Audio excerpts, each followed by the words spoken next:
Hai murid-murid, apa khabar? Hari ini kita akan belajar pendidikan jasmani dan kesihatan tahun 3 bersama Cikgu Masyita. Unit 1, hambur tangan dan kaki.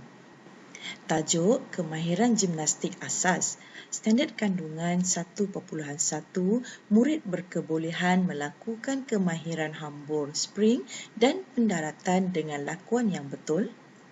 Pada akhir pembelajaran, murid akan dapat melakukan hambur tangan, hambur kaki dan guling tenggiling. Fokus pembelajaran hari ini ialah, pertama, kita akan melakukan teknik hambur kaki. Kedua, teknik hambur tangan. Dan ketiga, teknik guling tenggiling. Tahukah anda apakah maksud hambur? Secara umumnya, hambur bermaksud melompat. Dalam bidang gimnastik, hambur adalah suatu keadaan apabila seseorang peserta itu menggerakkan badannya ke paras yang lebih tinggi dan ke ruang yang lain. Pergerakan yang kencang ini adalah hasil tolakan daripada bahagian badan yang tertentu. Dalam gimnastik artistik, hambur merupakan salah satu daripada corak pergerakan utama yang dilakukan oleh peserta, baik di atas lantai maupun di atas alatan gimnastik. 1. Hambur kaki. Perhatikan gambar. Anda boleh merujuk buku teks muka surat 3. Langkah untuk melakukan hambur kaki. Pertama, anda perlu membengkokkan sedikit lutut. Kedua, menghayunkan tangan ke hadapan. Ketiga, melonjakkan tubuh badan dengan kedua tapak kaki. Dan keempat, mendarat dengan kedua tapak kaki sambil membengkokkan lutut. Terdapat dua jenis hambur kaki, iaitu hambur kaki dari aras tinggi ke aras rendah. Perhatikan gambar. Semasa melakukan hambur dari aras tinggi ke aras rendah, kurang daya digunakan. Anda perlu fleksikan lutut ketika mendarat untuk serap daya. Yang kedua, hambur kaki dari paras rendah ke aras tinggi. Semasa melakukan hambur dari aras rendah ke aras tinggi, daya yang lebih banyak dan sesuai dengan jisim badan digunakan.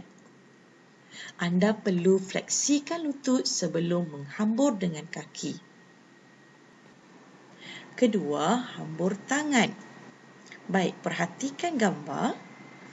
Semasa menghambur dengan tangan, kedua-dua tapak tangan kamu perlu menolak badan ke hadapan supaya kamu dapat melepasi peti lombol dengan baik. Kamu perlu memindahkan berat badan kamu dari kaki ke tangan semasa menghambur. Perhatikan anak panah, kamu perlu memastikan ketinggian alatan sesuai dengan kamu. Perhatikan gambar. Cara melakukan teknik ini, anda perlu melompat ke hadapan seperti seekor katak. Pindahkan berat badan kamu dari kaki ke tangan semasa menghambur. Jom tonton video yang telah cikgu sediakan untuk lebih kefahaman tentang teknik hambur kaki dan tangan.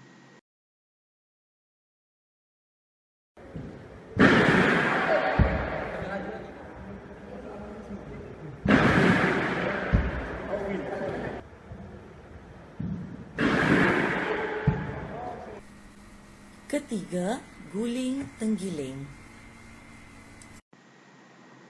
Terdapat dua jenis guling tenggiling, iaitu pertama guling depan, kedua guling belakang.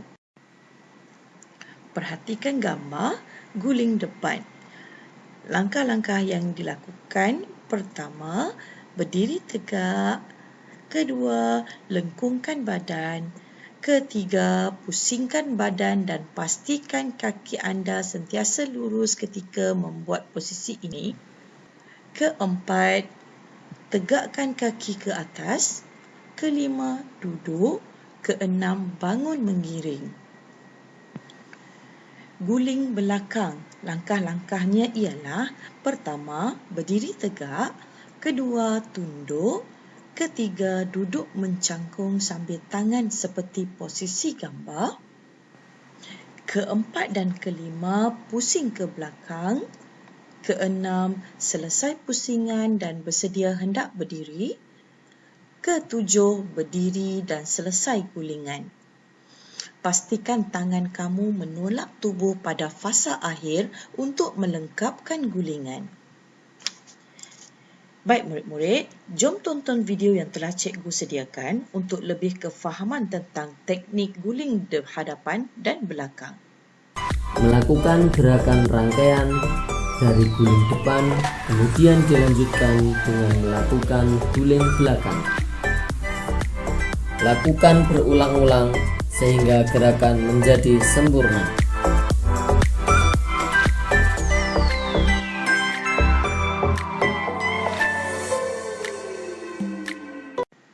Uji minda. Cikgu telah menyediakan beberapa soalan untuk menguji minda anda. Semua jawapan berdasarkan apa yang telah kita pelajari hari ini. Soalan pertama, apakah maksud hambur? Soalan kedua, gambar di bawah menunjukkan lakuan menghambur.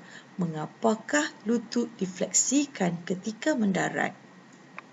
Soalan ketiga, mengapakah dagu perlu dirapatkan ke dada semasa melakukan gulingan? Soalan keempat, nyatakan aktiviti gimnastik yang telah kamu pelajari pada hari ini. Pertama, kedua, ketiga. Itu sahaja daripada cikgu. Sekian, terima kasih. Bye, jumpa lagi.